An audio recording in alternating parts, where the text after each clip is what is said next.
And firstly today I want to propose a change in the order of business to call a vote on number 18 of the non-government motions on today's order paper, and that to be taken at the conclusion on statements on the ANC by the Minister for Agriculture. Secondly, could you repeat? I didn't hear you, sorry. Could you repeat that, please? Sorry, I want to call a vote at the end of the ANC debate today with the Minister for Agriculture, and I want the vote to be on the motion that's already on the paper, motion number 18 of the non-government motions. I can explain to you afterwards. You can't have a vote on statements. It's not voting. I know that, but that's why I want to change the order of business, because I want to insert that motion there that's already on the order paper. Yeah. See, I'm not sure if you can go down. I'll let the leader respond to it. I think I'm here a long time. I haven't heard of that proposed. You either propose an amendment to the order of business in total, because you can't. I think you can't schedule that at the end of statements will be a vote. But okay, well, I want an amendment to the order of business so that could be taken there. Right. And a point of order, and a point of information. The motion was defeated last week, twice. Yeah, but it was on the debate, on the basis that there wasn't a debate, at which time we will have the debate with the statements of the Minister. People will then have full knowledge, so we should be able to have the vote then at that time. Okay. The amendment, as you suggested, I'm not trying to be difficult, is that you are anticipating how the statements will pan out, and you are anticipating a particular result which one can't anticipate. No, but I'm anticipating that people will then have full knowledge after the Minister has given his information today, so there should be no impediment whatsoever to people then voting on that motion. Yeah. No, I don't think you can vote on statements, but look, I'll leave the leader come in and later I'll rule on it, so I'll take guidance I'll listen to what from, you're saying. Yeah. From Martin. Okay. It's a vote on the motion, yeah, not on the statement. Thanks, Trevor. Okay. Okay, we'll thank you, Cahill. If you could, that would be good, because I think it's really important, and I welcome the fact that the Minister is coming in. Secondly, I want to raise again the issue of the Mayo campus of the GMIT, and I want to commend the Action Group, who have organised a public rally for this Saturday at 3 o'clock in Castlebar. I want to encourage everyone who cares about the advancement of education in Mayo to attend that rally, and I want to say to the Taoiseach it's never too late to do the right thing.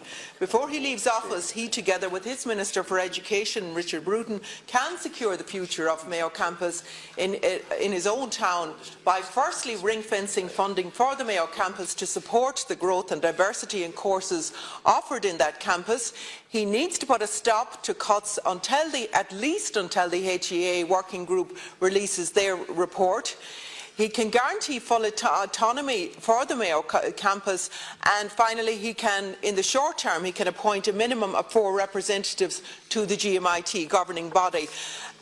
It is not too late for the Taoiseach to wear the red and green jersey by enabling the Mayo campus to reach its full potential by fully utilising the human capital that's available through the highly skilled staff in the Mayo campus. But finally today, Cahill, I want to say how incensed I am at the bizarre series of calamities that led to the collapse of Sean Fitzpatrick's trial yesterday.